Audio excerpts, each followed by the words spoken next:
Kozhikode Koyilandy bus സ്റ്റാൻഡിൽ നിന്ന് bus മോഷ്ടിക്കാൻ ശ്രമം. കോഴിക്കോട് കൊയിലാണ്ടി റൂട്ടിലെ സെനോ ബസ്സാണ് മോഷ്ടിക്കാൻ ശ്രമിച്ചത്. ബസിന്റെ ടയർ ചെളിയിൽ താഴ്ന്നതോടെ മോഷണ ശ്രമം പാളി. ഇതേ തുടർന്ന് മോഷ്ടാക്കൾ ബസ് ഉപേക്ഷിച്ച് കടക്കുകയും ചെയ്തു. സനിറ്റയാണ് വിവരങ്ങളുമായി ചേരുന്നത്.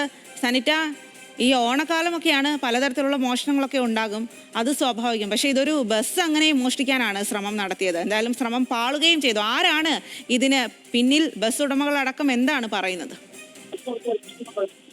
സ്വാതി, തീർച്ചയായിട്ടും ഓണക്കാലത്തെ ഒരു കൗതുകരമായ മോഷണം കൂടിയാണ്. ഇന്ന് പുലർച്ചെ 3 മണിയോട് കൂടിയാണ് ഈ മോഷണ ശ്രമം ഉണ്ടാകുന്നത്. ഇത്തരത്തിൽ കോഴിക്കോട് കൊയിലാണ്ടി ബസ് സ്റ്റാൻഡിൽ നിന്നാണ് ഈ ബസ് മോഷ്ടിക്കാനൊരു ശ്രമം ഉണ്ടാകുന്നത്. തുടർന്ന് ഈ പോകുന്ന വഴി, ബസ് മോഷ്ടിച്ച് പോകുന്ന വഴിയിലാണ് ഈ ടയർ ചെളിയിൽ താഴ്ന്ന ഒരു സാഹചര്യം ഉണ്ടാകുന്നത്. തുടർന്ന് മോഷ്ടാക്കൾ ബസ് ഉപേക്ഷിച്ച് പോകുകയായിരുന്നു. എന്തായാലും കോഴിക്കോട് കൊയിലാണ്ടി റൂട്ടിലെ സെനോ എന്ന ബസ്സാണ് ഇത്തരത്തിൽ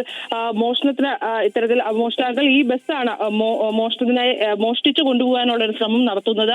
എന്തായാലും ഈ ബസിന്റെ ഉടമ പറയുന്നത് ഇത് മുന്നേയും ഇതുപോലെയുള്ള ഈ മോഷണ ശ്രമം ഉണ്ടായിട്ടുണ്ട്. എന്തായാലും പോലീസിന് പരാതി നൽകിയിട്ടുണ്ട്. തുടർന്ന് ഈ മോഷ്ടാക്കളെ കണ്ടെത്താനുള്ള ശ്രമം നടത്തണമെന്ന് തന്നെയാണ് ഈ ഉടമയും പറയുന്നത്. സ്വാതി. ശരി സനിറ്റ, എന്തായാലും കൗതുകകരമായിട്ടുള്ള ഒരു മോഷണമാണ്. ആരാണ് ഇതിന് പിന്നിൽ എന്നതടക്കമുള്ള കാര്യങ്ങൾ ഇനി കണ്ടെത്തേണ്ടതുണ്ട്.